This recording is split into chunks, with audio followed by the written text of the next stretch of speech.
The Bert Show.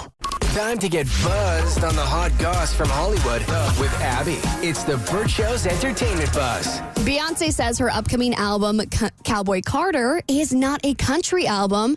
It's a Beyoncé album. So she posted this long post on Instagram yesterday explaining all what's to come with her upcoming album. Which is very unlike her. Normally, if she posts anything, it's just a picture with no caption. Yeah, we feel like we don't really get to hear a lot from Beyoncé. So the fact that she's posting something really turned a lot of heads. And obviously, people are really excited. We've got 10 days until the album comes out. So we're all paying attention. I'm reading so much about it. Like, I'm a casual Beyoncé fan, give or take. But there's so much hype around this album. I am super excited for it. Yeah, and this whole situation that I'm about to explain makes me want this album to be even more successful based off of all the drama that's going on around it. So basically, she is explaining why she's deciding to put out this album that's probably going to have more country influences on it. And she basically said she's been working on it for 5 years. And it all started after she had an experience where she didn't feel welcomed by the country music industry. And so people were doing a little backtrack. Well, what could have happened years ago that would have made her feel unwelcome?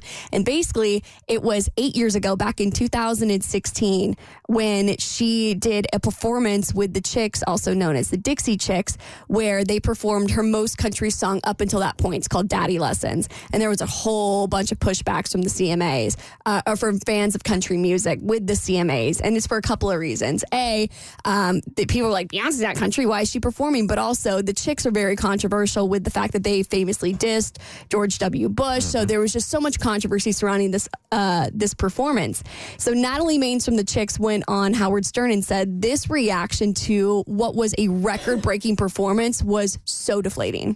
It was just a weird vibe in that building. We hadn't done anything, country award shows or anything since the controversy. Let me just say, the week we worked with Beyonce is the single greatest working week of my professional life. It was awesome to watch her world, to see how she does stuff. She's a perfectionist, and to see the power she has as a female and a Black female is incredible. And I guess they can rate those shows now by the 15 minutes. It's Absolutely. The highest rated 15 minutes in CMA history. And then they start getting, racist polls bombarding their website with comments and emails and whatever. And so they take her down. They took our performance down and caved to that bullshit. And then they, I guess, got so much bad press for doing that. Within 24 hours, they put it back up again.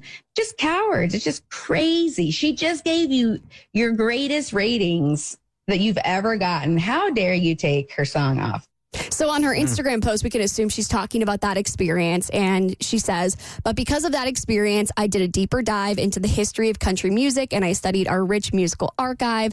The criticisms I faced when I first entered this genre forced me to propel past the limitations that were put on me. I hope that you can hear my heart and soul and all the love and passion I poured into every detail and every sound. This ain't a country album. This is a Beyonce album. Yeah, there's so much to learn here, man. I mean, you talk about a situation that could have been really deflating, but her digging in, saying, you know what, I'm going to use this as motivation, even if it took this long in order to get this album done. There's a real lesson here. Oh, this is the definition of using your haters to be your motivators. Yeah. I love a petty queen. Here's Katie, our producer. I love every little moment of this, because if those remember when she came out with her Lemonade album, on that album, she had multiple songs that sampled different genres. So Daddy's Lessons was the first song where we got a taste of what a country version of Beyonce would be. And I was very deflated because I enjoyed her performance at the CMA Awards with Daddy Lessons.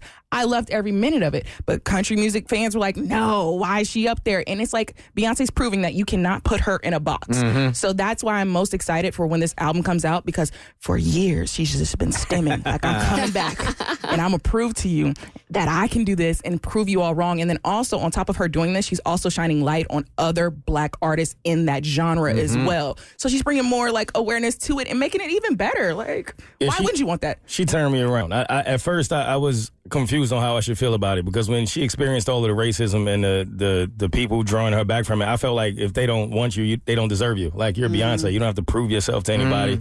But I think with what Katie said, as far as her bringing light to other artists and her like saying that it's not necessarily about the country aspect of it, but the challenging herself, aspect of it that made me a little more excited to see what the music is going to sound like. 100%. I think she's going to shatter people's expectations. Also, in this post, she said that she has a few surprises on the album, including some collaborations with some brilliant artists she deeply respects. So I'm so excited for it to come out. It comes out next Friday. So stream it, y'all. All right. Is Travis Kelce transitioning from the NFL to TV? I'll tell you what show he's supposedly taking the lead on your next eBuzz on The Bert Show.